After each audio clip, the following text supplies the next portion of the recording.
السلام علیکم ورحمۃ اللہ وبرکاتہ۔ سوال ہے پاکستان لاہور سے، نام ہے شکیل۔ ان کا سوال ہے ویڈنگ ہال بزنس ان پاکستان جائز ہے؟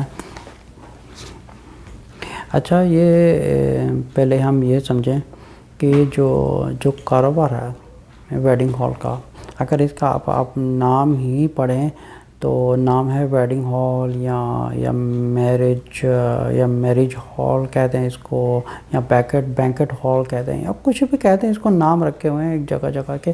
پہلے آپ اس کے نام کا جو لیبل ہے، چلے ہم پہلے اسی سے انالائز کر کے دیکھیں کہ اس کا کیا مطلب ہے۔ اس کا مطلب ہی یہ شادی والا ہال۔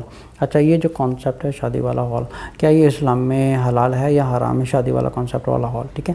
اچھا، ایک مسلمانوں میں ایک جو شریعت میں شادی کا کانسیپٹ ہے وہ یہ ہے کہ پہلے میں ایک چیز کو ڈکلیئر کر دوں، میں پھر ہم اس کو جو غیر اسلامک شریعت کے آج کل جو کسٹمز ہو رہی ہیں پھر اسے کمپیئر کر کے دیکھیں گے۔ جو سنہ شادی ہے اس میں یہ ہے کہ عورت باپردہ ہو اور دو کیٹیگری کے جو لوگ ہیں مرد اور خواتین، ان کے بیچ میں بیریئر ہو اور خواتین الگ بیٹھی ہوں اور مرد الگ بیٹھے ہوں، اور جو ان کا نکاح جو ہے وہ باپردہ ہوتا ہے، یہاں تک کہ امام صاحب کے سامنے بھی نہیں ہوتا، اور باقاعدہ ان کو صرف ایک امام صاحب پوچھتے ہیں کہ آپ کو قبول ہے، پھر مرد سے پوچھا جاتا ہے آپ کو قبول ہے۔ اس طرح کا کانسیپٹ ہوتا ہے۔ پھر ان میں کیا ہوتا ہے کہ جو ولیمے کی رسم ہوتی ہے یا تھوڑی بہت رسم ہوتی ہیں وہ پوری کرتی ہیں۔ لیکن ایک چیز پوائنٹ کو نوٹ کریں، اسلام میں فری مکسنگ کا کوئی کانسیپٹ ہے ہی نہیں۔ اللہ نے ان کے بیچ میں ایک بیریئر لگایا ہوا ہے، ٹھیک ہے۔ اگر سورۃ نور کی آیت نمبر 30 اور 31 پڑھیں گے، ان میں اللہ نے بیریئر لگا دیا ہے مرد اور خواتین کے بیچ میں، اور اللہ تعالیٰ حکمت والے ہیں وہی جانتے ہیں انہوں نے بیریئر کیوں لگایا ہے۔ یہ جو فری مکسنگ والا کانسیپٹ ہے یہ ویسٹرن کلچر ہے، اور یہ شیطان کی طرف سے یہ ایک گندگی اور فحش اور ایک بدکاری پھیلانے کا ایک فری مکسنگ کا یہ کانسیپٹ ہے۔ ایسا کوئی کانسیپٹ نہیں ہے فری مکسنگ کا۔ اب یہ ایک چیز جو ہے ڈکلیئر ہو گئی کہ مسلمانوں میں شادی کس طرح ہوتی ہیں۔ جو مسلمان ہیں، ہوتا یہ ہے کہ پاکستان میں جتنے بھی شادی ہالز ہیں، پہلے یہ سمجھیں کہ شادی ہالز میں کیا ہوتا ہے، وہاں پہ کیا ہوگا۔ وہاں پہ کوئی نہ تو درس ہوگا، نہ تو قرآن کی تفسیر پڑھائی جائے گی، نہ تو وہاں پہ قرآن پڑھایا جائے گا، نہ تو ایسا نہیں ہے کہ سب مولوی لوگ آئیں گے، یہاں پہ سب برقعے والی عورتیں آئیں گی، یہاں پہ جو درس ہو رہا ہے یہاں کوئی بہت بڑے عالم آ رہے ہیں درس دینے کے لیے۔ کیا یہ چیز ہوتی ہے؟ یہ ہوتا ہی نہیں ہے۔ ہوتا ہے کہ جتنے لوگ یہ شادی ہال بناتے ہیں، ان کا جو لاجک ہے ان کے لیے یہ ایک کاروبار ہے۔ کاروبار چلانے کے لیے marriage hall is one of the business, ٹھیک ہے۔ یہ سمجھیں کہ ایک بدکاری کا اڈا ہے۔ Let me clear this again, یہ ایک بدکاری پھیلانے کا اڈا ہے، ایک فحاشی پھیلانے کا اڈا ہے، ایک غیر رسومات پھیلانے کا اڈا ہے۔ کہ جتنی پاکستان میں رسومات ہو رہی ہیں، مور دین آئی تھنک 95% اور مے بی مور دین 97% جو وہاں پہ شادیاں ہوتی ہیں سب ہندوانہ ہوتی ہیں، شادی سب ویسٹرن کلچر سے شادی ہوتی ہیں۔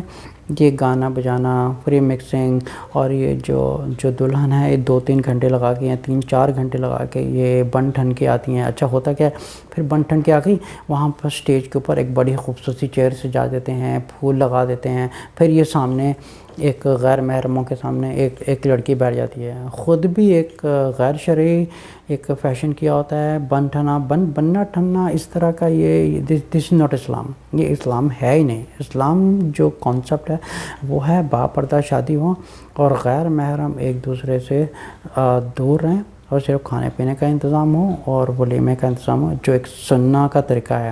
اگر یہ چیز کو سوچا جائے کہ اگر رسول صلی اللہ علیہ وسلم کے زمانے میں شادی ہال ہوتے، یا آپ سمجھے کہ یہ ڈیکورنگ ہوتی یا دلہن کو اس طرح سجایا جاتا، تو کیا ہی وہ اس چیز کو اجازت دیتے یا اس کو وہ توڑوا دیتے کہ یہ جو رزق آ رہا ہے یہ ٹوٹلی حرام رزق ہے۔ اس کی وجہ یہ ہے کہ دیکھیں یہ جو پورا سیٹ اپ ہے یہ حرام کے کام کے لیے ہی سیٹ اپ ہے، اور وہاں پہ ایسا نہیں ہے کوئی وہاں پہ درس ہو رہا ہے یا کچھ ایسا ہے، بیکاز یہ ان لوگوں کا کاروبار ہے۔ ان لوگوں کا کاروبار، ان لوگوں نے اپنا کاروبار چلانا ہے، ان کو اس سے کیا کہ وہاں پہ ان سے اچھا ان لوگوں سے جب یہ بات کی جائے، ان کو سمجھایا جائے، پھر ہوتا یہ ہے کہ وہ آگے سمجھنے کے بجائے وہ پھر آگے سے وہ جسٹیفیکیشن شروع کر دیتے ہیں دینا کہ دیکھیں ہمارا کام تو نہیں ہے، یہ جو لوگ کر رہے ہیں ان کے اعمال ہیں۔ اچھا یہ جو اعمال کی آپ یہ سمجھیں کہ زنا کاری کا اڈا بنا رہے ہیں، ٹھیک ہے، زنا کاری کا اڈا بنا رہے ہیں اور پھر بول رہے ہیں کہ وہاں پہ لوگ آ کے کیا کریں گے۔ یہ جو فحاشی کے اڈے بنائے ہوئے ہیں، یہ جو بدکاری کے اڈے بنے ہوئے ہیں، یہ جتنے بھی میرج ہالز ہیں وہاں پہ کیا ہوتا ہے، گانے بجانے، ڈانس پارٹیز، اور کئیوں میں تو چوری چھپے الکوہل بھی استعمال ہوتی ہے، مرد حضرات پیتے ہیں یا عورتیں بھی پیتی ہیں، اور عورتیں فیشن کر کے آتی ہیں، پھر عورتیں گھنٹے گھنٹے لگا کے گھر سے تیار ہو کے آتی ہیں، پھر شیشے میں لیفٹ ہو کے دیکھتی ہیں، رائٹ ہو کے دیکھتی ہیں میں کیسی لگ رہی ہوں، وہ فلانی عورت کے سامنے مجھے زیادہ اچھا بن کے جانا ہے، اور مرد ہوتے ہیں وہ اپنا سیٹ اپ کر کے جاتے ہیں۔ یہ بننا ٹھنڈا تو پہلی بات ہے کہ اسلام میں ہے ہی نہیں، یہ تو بن ٹھن کے جانا ہے، ایسا کرنا۔ اسلام کا جو کانسیپٹ ہے شادی کا، اس ایک سمپل اور بالکل ایک سادہ طریقے کا ہے، جہاں پہ ایک برقعے میں عورت ہو اور با پردہ ہو اور دونوں کے بیچ میں بیریئر ہو، کوئی فری مکسنگ کا کانسیپٹ نہیں ہے۔ اور میں نے ایسے لوگ بھی دیکھے ہوئے ہیں جن کی داڑھی ہے، 5 وقت نماز پڑھتے ہیں، روزے رکھتے ہیں، لیکن شادی ہندوؤں والی، گانا بجانا ہو رہا ہے، ڈانس کر رہے ہیں، خود وہاں پہ داڑھی والے حضرات ہیں وہ بھی ڈانس کر رہے ہیں۔ اس طرح کے بے شمار یوٹیوب میں ویڈیو دیکھنے کو ملتی ہے کہ وہ جو حضرات ہیں ان کے ماتھے کے اوپر ایک عبادت کا نشان ہے اور نماز پڑھنے کا نشان ہے، تو وہ بھی جو ڈھول باجے میں وہ بھی ڈانس کر رہے ہیں، سب کچھ کر رہے ہیں، اتنا بھی کسی کو پتہ نہیں ہے کہ ہم 5 وقت نماز پڑھ رہے ہیں، ہم جو ہماری شادی ہے وہ بھی سنت کے طریقے سے ہے۔ اچھا پھر جب ان سے کہا جاتا ہے کیا یہ شادی اسلامک ہے یا نان اسلامک شادی ہے، گانے بجانے کرنا، ڈھول وغیرہ پیٹنے، قوالیاں ہونی، ڈانس، پھر وہ انڈیا کے گانے بجا رہے ہونے، پاکستان کے گانے بجاتے ہیں۔ اچھا کئی شادیاں تو اتنی فحاشی کی حد پار کر جاتے ہیں کہ استغفر اللہ وہ گانے والی بلا لیتے ہیں یا ڈانس کرنے والی بلا لیتے ہیں، یہ ہے اسلامک۔ پھر یہ پھر ایک بدکاری والا کام یہ کرتے ہیں کہ ایک تو یہ پورا بدکاری کا اسٹیشن بنایا ہوتا ہے، پورا انوائرمنٹ ایک فحاشی کا اور ایک بدکاری کا ایک پورا سیٹ اپ کیا ہوا ہے۔ پھر وہ جو پورا ایک سٹیج سیٹ اپ ہوتا ہے، پورا انوائرمنٹ جو ایک بدکاری کا سیٹ اپ کیا ہوا ہے، وہاں پہ کیا ہوتا ہے 5 منٹ کے لیے کوئی آتا ہے قرآن پڑھ کے، جی اللہ کا نام لے کے یہ رشتے کو حلال کر دیا۔ یہ جو 5 منٹ ہوتے ہیں یا تھوڑے 2-4 منٹ لگاتے ہیں، یہ 2-4 منٹ کے علاوہ 3 گھنٹے تک آپ سمجھے کہ وہاں پہ گانا بجانا ہوگا، فری مکسنگ ہو رہی ہے غیر محرم میں۔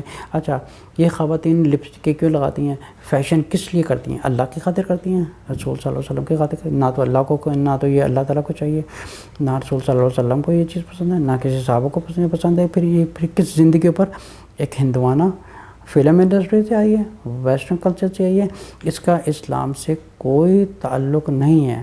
یہ بالکل فحاشی اور یہ بالکل زنا کاری، اور یہ ٹوٹلی اس پورے کا پورا سسٹم ہی شادی کا جو انوائرمنٹ ہے پورا ایک بدکاری اور فحاشی کا اسٹیشن ہے۔ اچھا اب آتے ہیں ان کے سوال کی طرف۔ انہوں نے پوچھا تھا کہ یہ جو کاروبار ہے شادی کا یہ حلال ہے یا حرام ہے۔ اب چونکہ میں نے آپ کو سارا کانسیپٹ بیان کر دیا ہے جو اسلامک شادی ہے مسلمانوں کی وہ کس طرح ہوتی ہے، اب جو دوسری شادی ہے اس سے اسلام کا کوئی تعلق نہیں ہے۔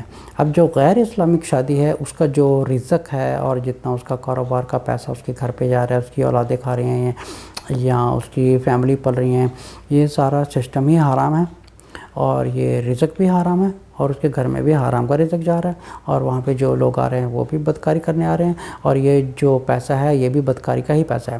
جیسے سورہ نور کی آیت نمبر 19 میں اللہ فرماتے ہیں کہ جو بدکاری کا کام پھیلانے میں مدد کرے گا یا کرنے والا ہے یا کروانے والا ہے، ان کے اوپر دنیا میں بھی لعنت ہوگی اور آخرت میں بھی لعنت ہے، ان کو دنیا میں بھی اس کا گناہ ہوگا، اور آخرت تو بہت ہی زیادہ برباد ہونے والی چیز ہے۔